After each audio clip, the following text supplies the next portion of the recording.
Osibitano munafe nkwebaza okulabukedde TV January wa 2025 tumutambuddeko ennaku 3 kadde kakutuusaako gataliko nfuufunze kuteesa George Williams ne Mebo Mulungi katandike n'ebikulu ebigalimu.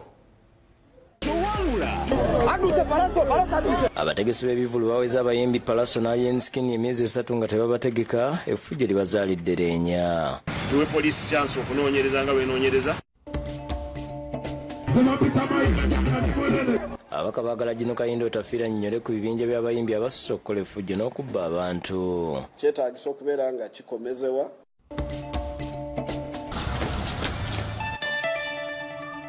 Emyaka n'abalala bayigireko.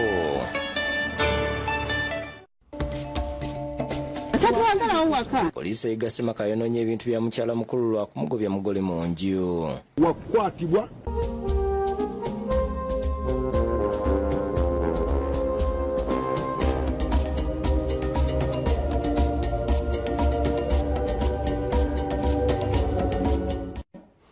Betukulozezaako ago n'amala mangi getuleese mu bujjuvu tandise naga abategesi b'ebivulu mu ggwanga bakanyiza basibira abayimbi Alienskin ne Palaso ekikokolo lwakutambula n'ebibinja by'abavubuka abakuba abadigize mu bivulu.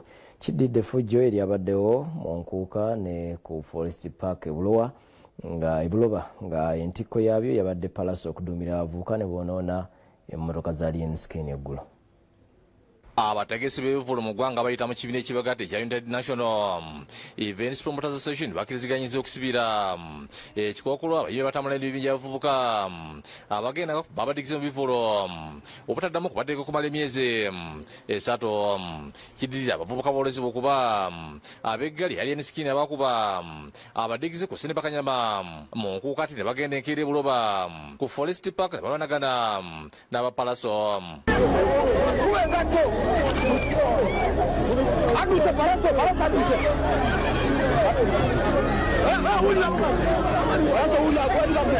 Mulwanamuli batuza ku kyatandatu mu Kampala abe musinguza amanyiddwa nga Pitex pulezidenti wa promota mu ggwanga ategeeza nti sibakuteeka abayimbi abakola obuvuyo mu bivulu ne batusobole kubadigize. Baaniza abayimbi bonna abatuusa obulabe bw'olugwa nga bakulembeddwamu Alienskin n'abayimbi abafaanana Alienskin. Era tubategeeza omuntu yenna anaapangisa Alienskin n'omuteeka mu kivu tubasaba bakama baffe nga tetunnaba kubagamba nti atereezezza takyatambula nagganga nga temunnaba kuwulira ddoboozi lyaffe temuddamu kugenda mu kivu Alienskin. Ayongerako nti poliisi tebayambye kulaba nga Alienskin n'abavubuka be bakomye effujjo. Poliisi mulina emisango egisukka mu 30 nga giwawaabirwa Alienskin ne muba nga mwasirika. Alienskin bamukwata ne bamusiba. Naye waliyo omuntu eyafiira ewa Alienskin yafiira mu ggwanga n'akuba n'abasawo. Naye okufa kw'omwana oyo poliisi temuvanga na lipooti ntongole kutegeeza. Ye minisita w'abaana abavubuka Balamu Baragahara ng'erikola ssente ez'abavulu Balamu agamba nti yafunye amasemo okuva mu bantu ab'enjawulo ab'emulugunya ku Alienskin n'abavubuka baabwe abakubye n'okubba amasemo gaabwe. Mukyala bamuyita Namukasa yankubidde nanga mu mwana we bamukubye ekikonde ku liiso teriraba. Nabadde ndi awo nga nfuna amasimu abalaga abantu babiri ababadde mu nkuuka nga nabo bagamba babayambe essimu zaabwe bazibabyeko.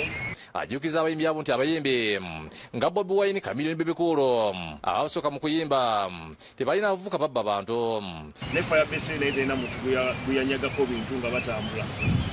Gagameiro ya Bebe Cool ne saawulirako nti eyise mu ntinda negenda ng'enyaga buli kyesanze ku stage. Lwaki zino zifangoni zo zibeera exceptional nti zo zirina obuyinza obugenda nga bubba abantu. Agamba nti myezi gy'esatu gye batagenda kuteeka abayimbi bano baagala poliisi ekuleetemu okunoonyerezebwa wa lipoota gwe banaasanga alina omusango baakumwongera ekibonerezo. Nasazeewo ne bapromota bannange okubakangavula mu ngeri y'ekisajja ekikulu okusooka kubajja ku stage abeetabye mu kulwana enjuyi zombi bave ku stage okumala emyezi 3 tuwe poliisi chance okunoonyereza nga bw'enoonyereza ne tuwe lipooti. Bwe tunasanga nga lipooti ewunzikira ku bombi nga bonna balina obuzibu tubabaninga okumala omwaka mulamba.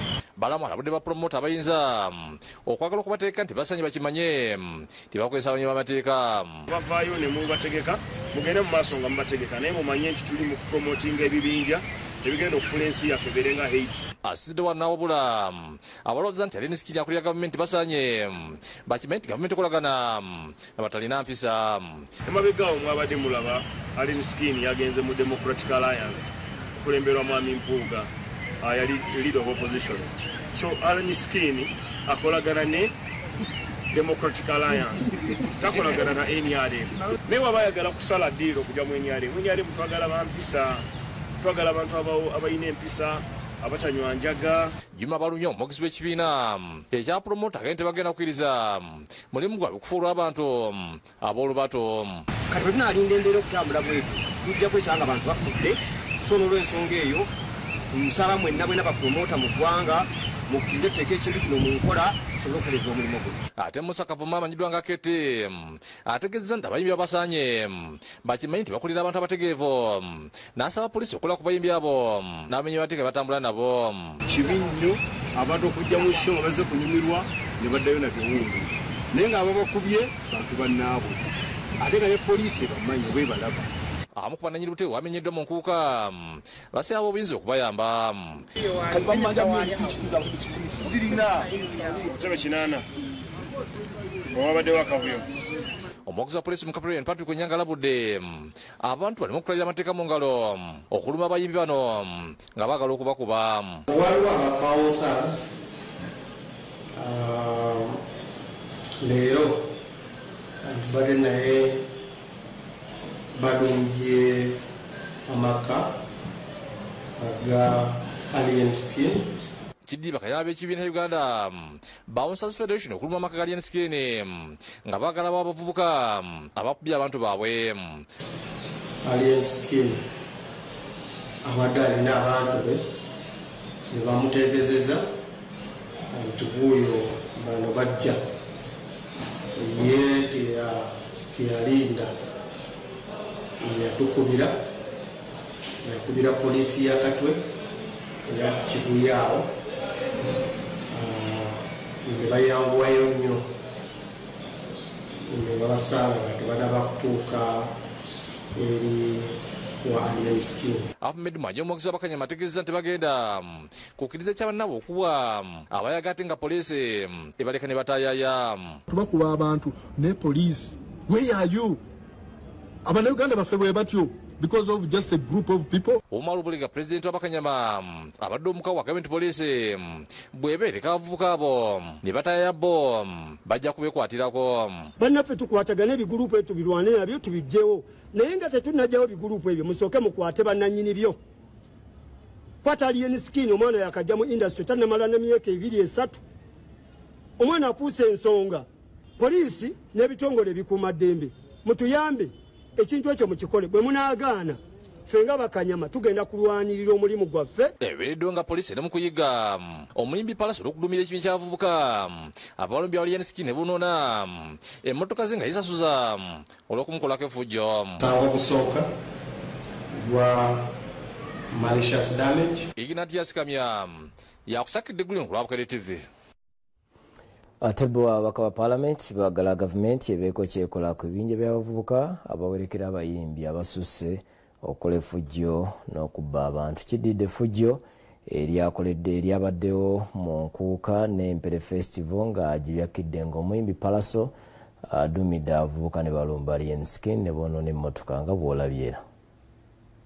Ebibinja by'abavubuka abakozi b'effujjo nga bakulemberwa abayimbi Alien Skin ne Palaso byefuze ebikujjuko by'ennaku enkulu era ababadde mu bivvulo eby'enjawulo okuya enkuuka Empere Festival n'ebirala baalozezza ku bukambwe bwabyo. Ekyamaze gwe mu kibya be bavubuka ba Palaso abalumbaganya amaka ga Alien Skin e Makindye ne boonoona buli kimu nga beesasuza nga bakuliddwa mu Palaso yennyini. Kyokka kati ababaka mu Paalamenti bavuddeyo ne bavumira effujjo lino erisusse nga lirina okukomekerezebwa mu bwangu. Alien Skin yabadde mu nkuuka n'akola effujjo erya buli kika abantu ne bakubwa obutebe ne bumenyebwa. Kyetaagisa okubeera nga kikomezebwa abantu bano boogere n'abawagizi baabwe basobole okubeera nga beeyisa empisa ennungi. Naye abavubuka abo bangi tebalina mirimu, baali agadde okubeera mu ggwanga eririmu emiki emirimu. Bano beewuunya lwaki ddala poliisi etunula butunuzi ng'avuuka bano balumya abantu n'okutwalira amateeka mu ngalo nga mpaawo abakuba ku mukono. Balaze okutya nti effujjo lino lyandyeyongera mu biseera by'akalulu bye tugendamu singa tewabaawo kikolebwa. What is the plan? Who is organizing these gangs? The gang seems to be organized. For example, when you hear the Alien Skin and what they fought, they are fighting, it is taking coverage of social media. What is the Minister of Security talking about? Omuntu bwanaba akole kivulu asooka afune permission bamuwe security emala. N'obubinja buno nga buyingirawo poliisi yabadde tunudde butunuzi.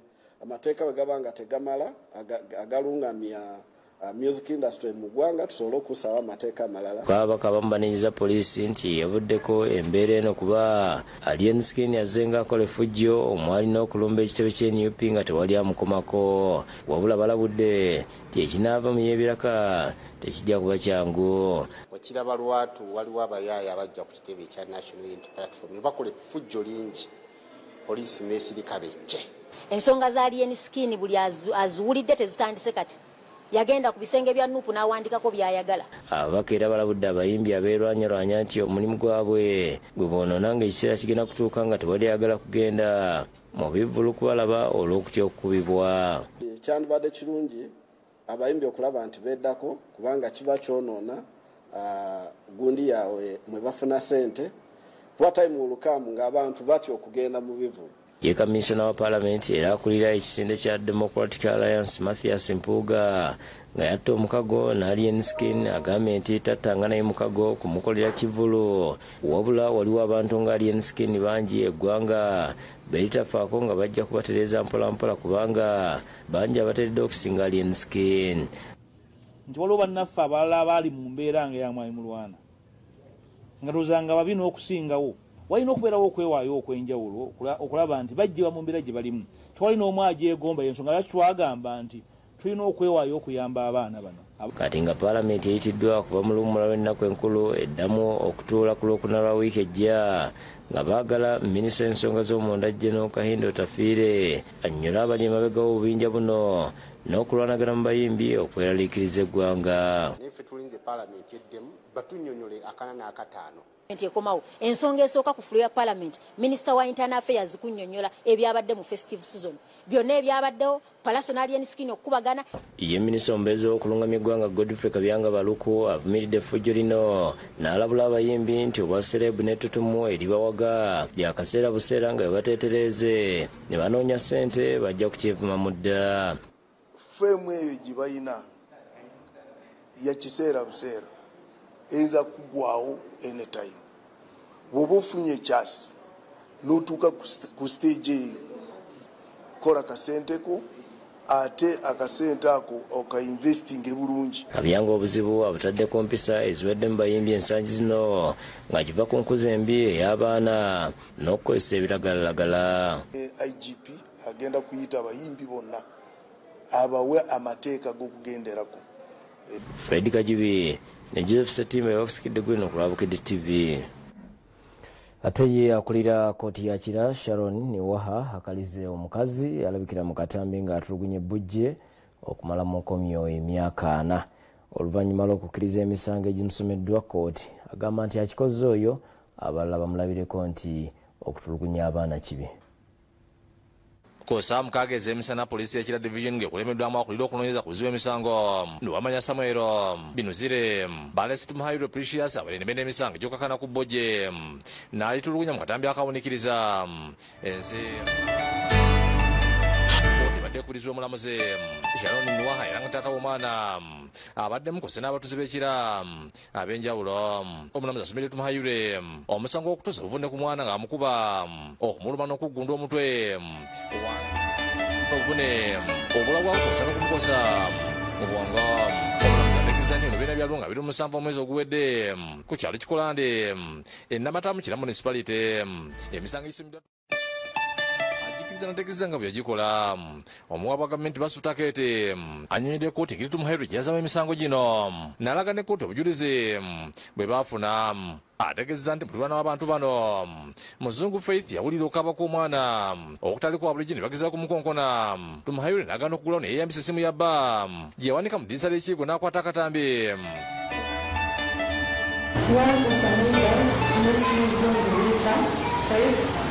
Wamukubaliwana nayekiva muzungu wibadde yalinya katebe nasinzira nawanika esimu nagisamuka mu dinisa ng'asobola okuba nga akwata ebifa munda mu kinaabiro. Omulamuzi awadde tumuhaayirwa omukisa okuba ku kyayogera ku kikolwa kyeyakola ku bbojje lino awoneekiriza kuti bategeeza ng'omwana bwe yayironda mu ngoye ze yalimu abadde abikola oluusi alekamu.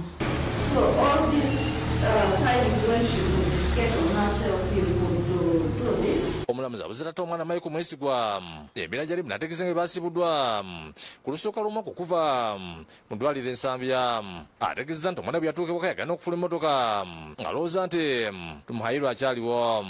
Naye bwe twatuuka ku geeti kugulawo geeti otwapanga ku geeti omwana yagaana kuddayo yagaana kufuluma motoka ng'alowooza anti we yamukuba akyaliyo kwe kusalawo afuna wala awemutwala. Omulamuzi awumuzzaamu kkooti okumala ekiseera n'ateeka ensala ye kkooti bwezimu omulamuzi awumbyombya obujulizi n'ategeeza nga buli obwenkunala obukakasa nti tumuhaayirwa yazza omusango ng'omutima gwe agweraganyiza ku gw'ensolo. The wounds around the lip area, the mouth area, the blood on the floor as seen in the photos, and the blood on the mosquito net on the bed alleged to be the convict's bed shows that the convict's heart is a wild one. Ategeeza nti Uganda yassa omukono ku mateeka g'ensi yonna agalwanyisa okutulugunyira abantu ng'omwana ono newankubadde ali bakuze kijja kusigala nga kimukosa ng'alaba obutambi obw'ebikola ebyamutuusibwako. Era omwana yakosebwa ne waabi bakuze ng'afuuse mukyala emitimbagano gijja mujjukiza nti wayisibwawo ki. Bw'atamusiima okumera emyaka 40 newankubadde ng'ategeeza nti abadde alina okusibwa amayisa. But I do sentence the convict to 40 years imprisonment. Naye kkooti ekuwadde ekibonerezo kya kusibibwa emyaka 40. Akangudde ku ddoboozi nga kkooti bwe tagenda kuzinga mikono ku bantu abatulugunya abaana abato n'ababetesobola. The court shall not cross its hands as the innocent and defenseless souls in young, vulnerable bodies are tortured to near death. Twogere mu kitaata omwana Mwesigwa n'abatuuze abalala ne basanyukira ensala y'omulamuzi.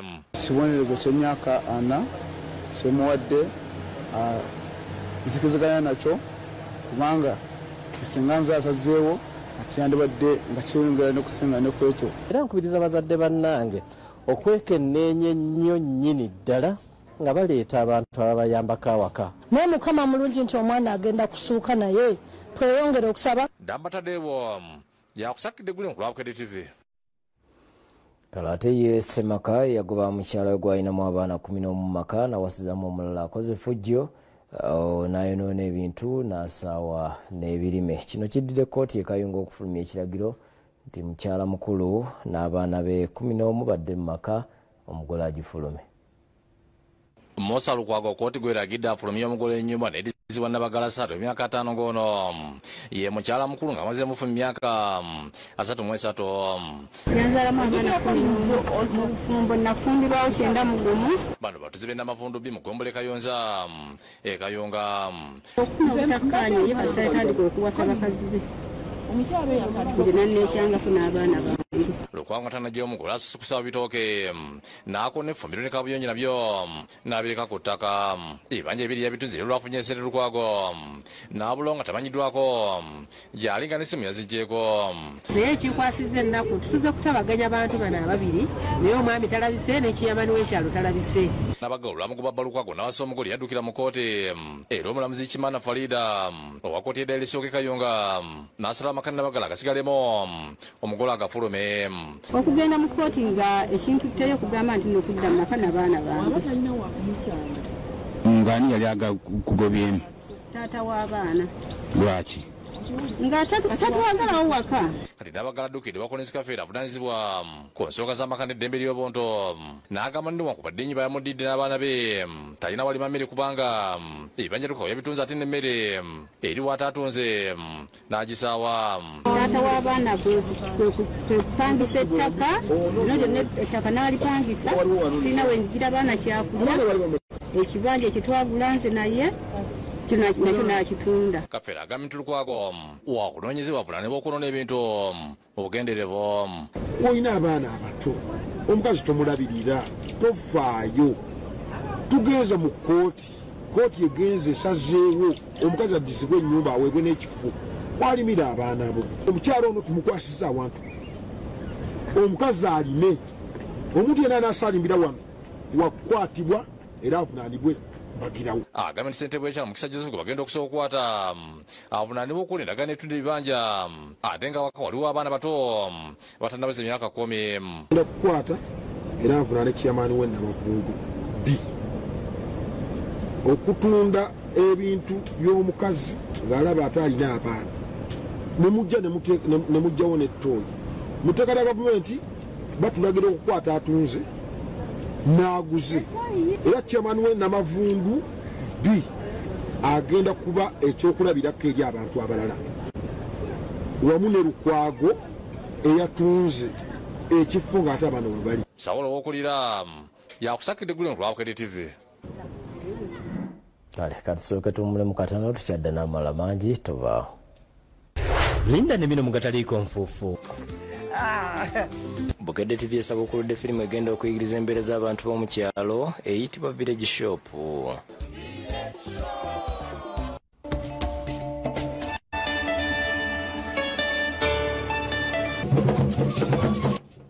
Nsaba tuddeyo ku nnono twava ku lujjuliro olujjuliro luno lwatuulangako omuwumbo naye ng'ebyo byonna nti emmere y'abakabaka bwe yafumbibwanga oba ey'abalangira toyinza gireetanga eyasamye kati abakoppi gye baakijjanga ne bakitwala ewaabwe temmere erina okujja nga nsabike nteeketeeke bulungi mu ndagala omuwumbo kuba kuwumbawumba naye olwaleero abaana mubalaba otuuka waka mu baana ng'abaana ababoggooli n'abaana b'omukaga naye nga tebakwatagana lwaki tewabawumbawumba kuba tebaalya ku mmere eriki mpumbe bumbe. Kale tuddeyo ku nnono y'okufumba omuwumbo ate mu gataliiko nfuufu amalala mu kaweefube w'okutumbula ebitone mu bannayuganda waliwo firimu etongozeddwa eyitibwa Village Shop okusomesa abakulira mu bibuga embeera z'omu byalo n'ez'omuntu wa bulijjo. Bagitongoleza Bukoto nga yakulagibwa ku Bukedde TV essaawa yonna.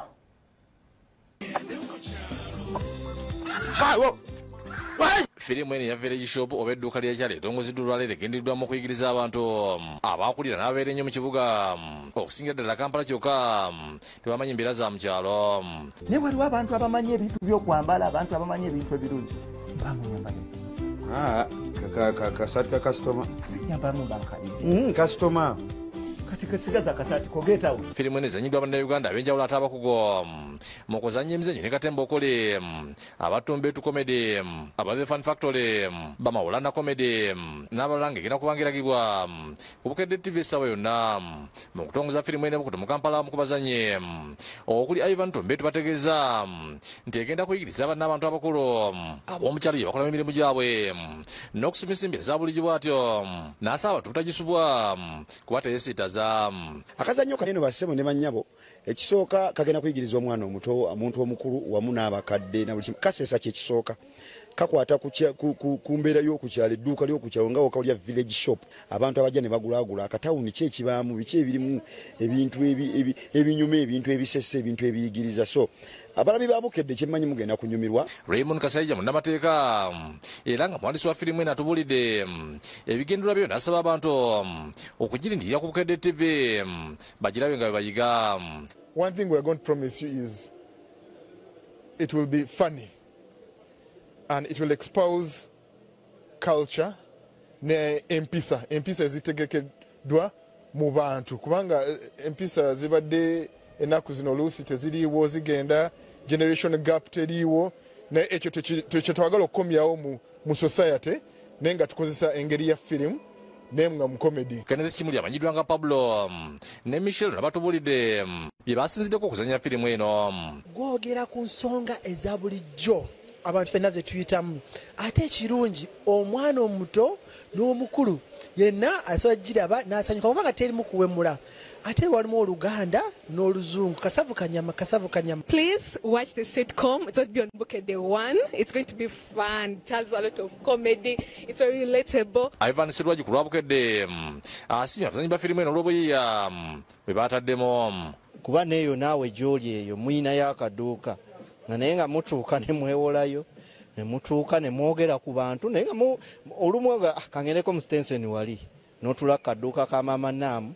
So natunuulidde nga content wise ekintu kino kirina engeri gye kigenda okutussaako waggulu naddala mu bantu baffe n'embeera yaabwe okuba nga tugitadde abantu bano bagizannye ne bagikulaga. David Tamale yakusakidde guli ku lwa Bukedde TV.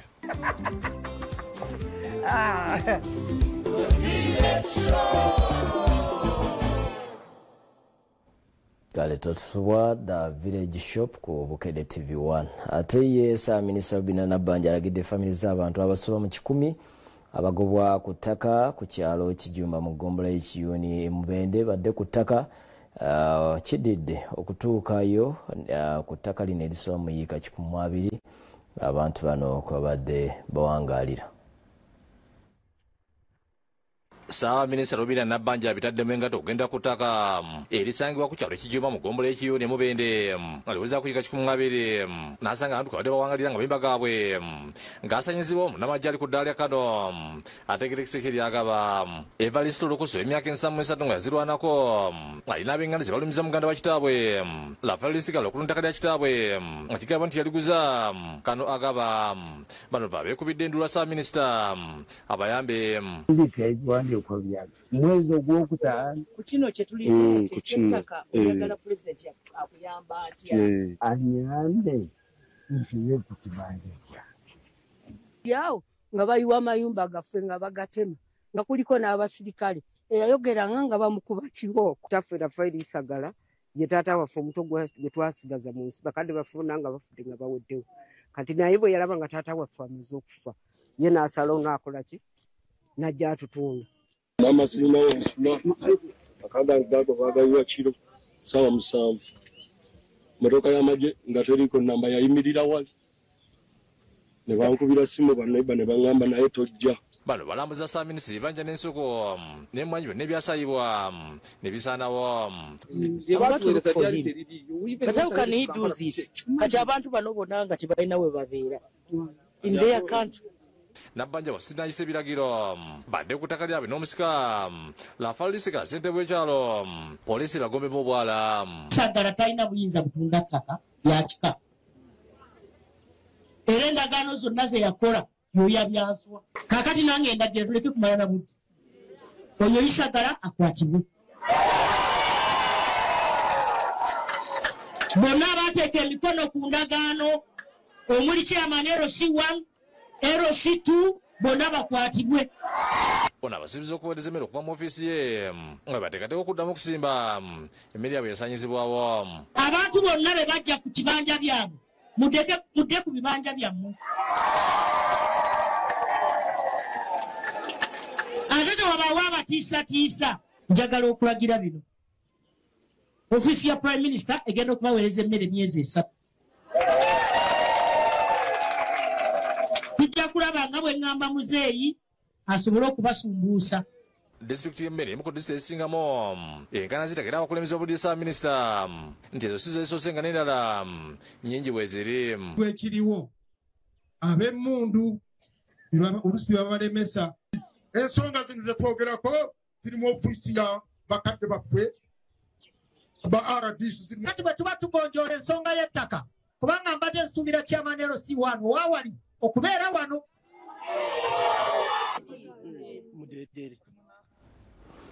Kale yonga biri bityo ne mu Ndeeba endooliito z'abagagga bakayanira ettaka tezinnagga olw'omu okwesamba olukiiko lwayitiddwa abakulembeze n'ab'ebyokwerinda kugonjoola ensonga zino.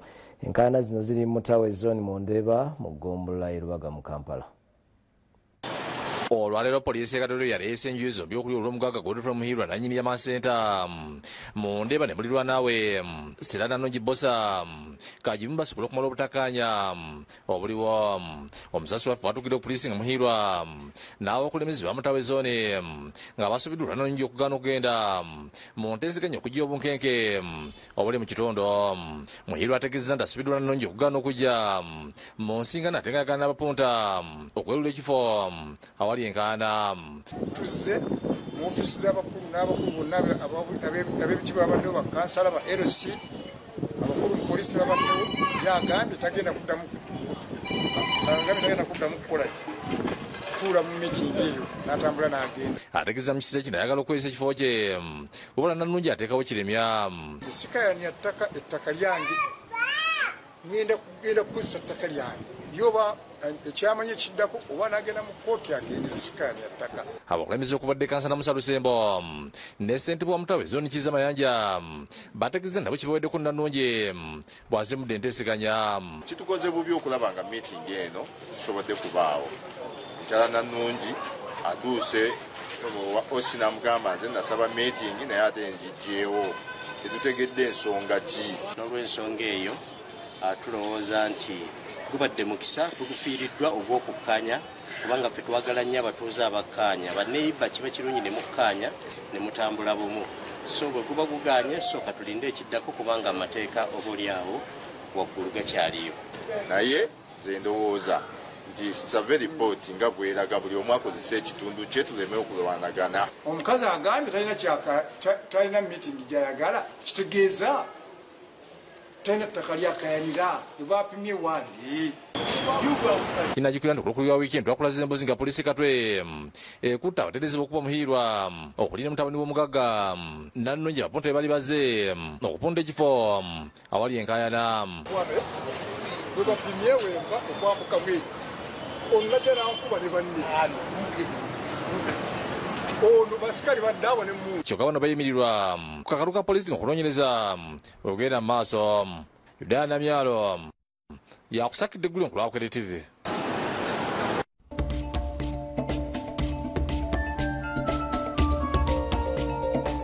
Nabino ngataliiko nfoofu. Mansur Bwanika ne Marion Kisaakye beefuza omuzannyo gwa basukidde mu kapyata. Mukwebaza okubeera naffe malala basiraamu ab'ekiwayi ky'ekibuli Masaka balonze Sheikh Badru Wasajja Kiruuta okubeera Supreme Kadhi omujja oluvannyuma lwabaddeko Sheikh Sulait Ssentongo okulekulira. Badru Wasajja ono atutte obuvunaanyizibwa yali w'e Kampala mukadde. Omukolo gw'okulayiza Supreme Kadhi w'e Masaka Sheikh Badru Wasajja Kiruuta ngo n'abadde w'e Kampala mukadde gubadde ku muzikiti omukulu e Masaka. Nti nja kubeera wa mazima. Wabadde awo ebivunaanyizibwa Sheikh Sulait Ssentongo ategeezeza nti wadde avudde mu ofiisi eno tanyusa emirimu gy'akukoleza mu ddiini ye.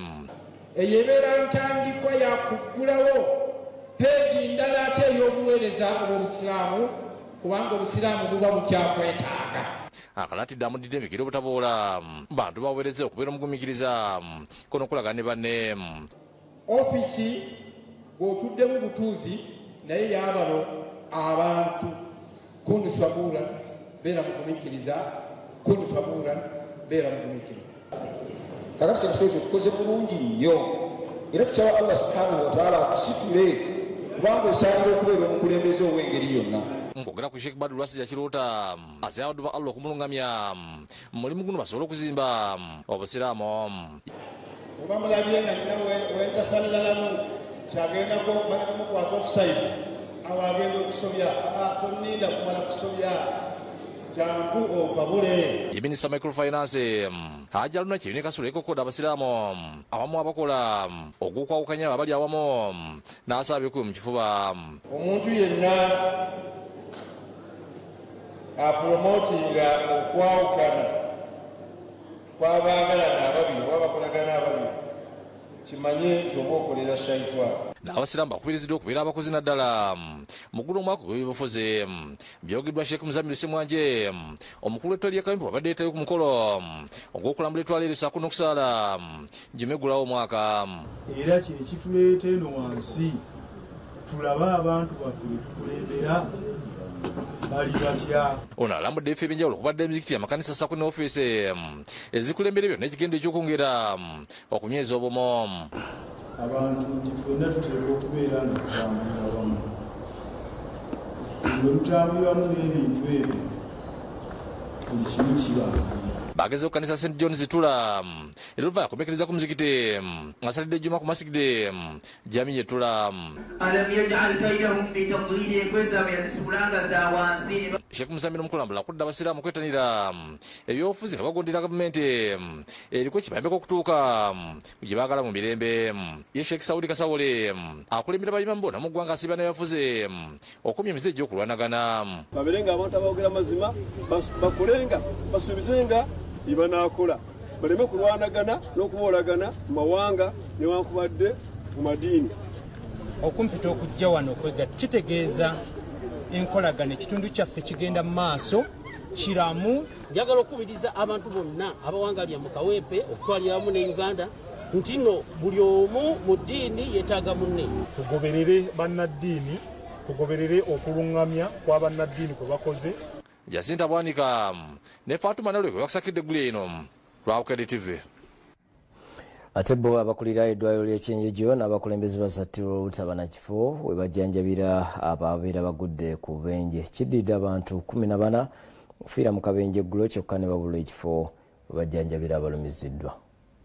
Abakulira eddwaliro lya Kyenjejo n'abakulembeze ba disitulikiti basattirwa obutabannakifo okujjanjabira abo ababeera bagudde ku bubenje. Kiddidde akabenje akagudde olunaku olw'eggulu drone bbiri ezikola takisi zatobereganye okukakananga abantu 14 bafiiriddewo. Abalumiziddwa ku bono basse kutwalibwa mu ddwaliro ly'Ekyenjejo bajjiddwa ne bongerwayo ebuhinga okufuna obujjanjabi obusingawo. Abakulembeze b'eddwaliro abakulembeddwamu Sawulo Nkoba alikulira bagamba nti omuwendo gw'abafuna obubenje gweyongera buli olukya ate nga tebaba nawakubateeka. Tunga abantu batungira obuhuta harugudu obuhuta bwa motoka na obuhuta bwa pikipiki. Then abarwaire abandi abanyakwiza batungira obuhuta kuruga hangudu tukatunga abarwaire 68 mu kwezi woko ku 11. Nkoba agamba nti kizinga okubeerakiza kwe kulwa ekifo okujjanjabira abo abeera abafunye ebisago eby'amaanyi kakati babateeka mu wodi y'abalwadde aba bulijjo. So abantu bano tukira kubateekayo beeterana hamwe n'abantu abanyakubera obulwaire obundi nk'abanyakubera omuswiza omuswiza eri ekalyamu. So omuswiza obukiro tikyakubeera kirungi abantu bamukurora ngu tubateeraniza baitu tubateeraniza haba obufunda n'obutamarwa bw'ebisiika. Eddwaliro lifuna abalwadde abasukka mu 10 omwezi nga tutegeezeddwa nti ebifo ebirala bajjanjabirwa byajjula dda nga teddwaliro lyetaaga okwongerwako ebizimbe. So eddwaliro lyaitu netikyabulamu okunyesibwa okugalira mu byombeko kira muno obundi bw'ebisiika bwe twakubeera tulindira abalwaire bano. Ku nsonga z'obubenje Gilbert Lubayihayo nga ssente ba disitulikiti Ekyenjejo ategeeza nti benje ebyetaaga okukola okulina oluguudo lwa Fort Portal Kampala. Every now and then abantu baffe bafa buli kaseera naye tusanze nti luno oluguudo kuva Ekyenjejo okutuuka e Fort Portal lufuuse katiro. Obupande obwali bataddeko obulaga abantu kendeeza speed yongeza baabubba. Ministry of Works erina kutuyamba eteekemu bino ebikoleddwa concrete tuteeremu nabino ebikoleddwa plastic kubanga bwe tuzaamu bino ebyebyuma bajja kuddamu babidde. Kati abantu bavuga tebamanyi oba kukendeeza speed oba kwongerako oba waliwo koona. Ensonga endala ez'emmotoka ennene ziviira ku luguudo zirwawo okugibwako nga Lubayihayo asabye minisitule y'ebyentambula okuba ebimotoka ebisobola okusitula emmotoka enzito okuzijja mu luguudo eziba zifiiridde. Ng'amangu ddala nga motoka efunye accident ku kkubo oba ebwefudde bagijjeko. Ekyo kati ng'eno motoka yamalako ennaku 3 naye nga poliisi terina kyakola kubanga yali ejjuddemu ebintu. Daniel Bayingana yakusakidde eggulu Lwabukede TV.